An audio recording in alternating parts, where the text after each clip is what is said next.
Pinagsama ko lang ang itlog at kamote. Nako, di ko naman nakalaing magugustuhan pala ito ng pamilya ko. Kakascroll ko nga dito ng video sa social media. Napadpad naman ako sa paggawa nitong masarap na meriendang ito. Noong una, duda pa akong gawin ito. Pero nung makita kong nagugustuhan ng mga chikiting dito sa amin, abay napasabi na lang ako ng worth it pala. Bali dyan nga mga mi, tinapyas-tapyas ko lang yung mga nabili kong kamote. Nahugasan ko na po pala yan bago ko hiniwa-hiwa ng maliliit. Then saka ko yan palalambutin sa steamer. Dapat sana laga ang pagkakaluto ko dito.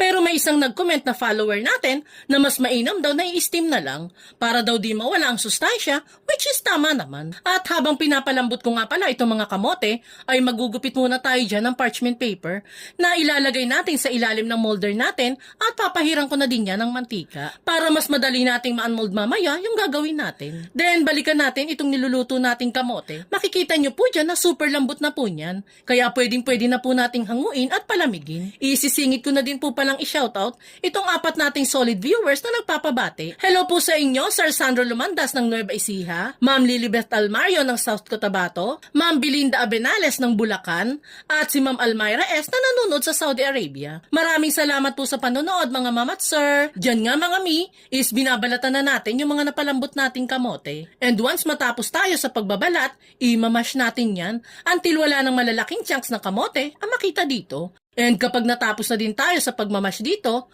pwedeng-pwede na natin yan lagyan ng 3 pirasong itlog. Bali, kinakrak ko po muna yan sa separate bowl bago natin ilagay sa bowl na may kamote.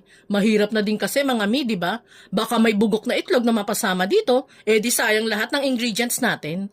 And last na ilalagay natin ditong ingredient is itong powdered na gatas. Pwede namang wala nito, pero para mas maging milky lang ang lasa ng gagawin nating merienda, kaya maglalagay na din tayo niyan. Mix-mix lang natin all together until mag-well combined. Mga mi, kung gusto nyo nga din po palang ma-shoutout sa mga recipes na ginagawa natin, pusuan mo lang po itong video na pinapanood mo at mag-comment ka na din po dyan sa ibaba kung taga saan po kayo para naman malaman ko kung saan nakaabot itong video natin. And malay mo, ikaw naman ang next na ma-shoutout natin sa mga future videos na gagawin pa natin. Maraming salamat po! And once nga na mahalo na nating maigi itong kamote mixture, that's the time na pwede na natin yung ilagay sa molder na niready natin kanina. Lagay na natin yan lahat, then ayus-ayusin lang natin yung pagkakalagay dito. Once done, tatakpan lang natin yan ng aluminum foil sa ibabaw para hindi ito matuluan ng tubig habang niluluto. Bali, steam lang natin itong mixture dito sa steamer ng 30 minutes under medium heat. And makalipas nga po ang 30 minutes ng pagluluto dito,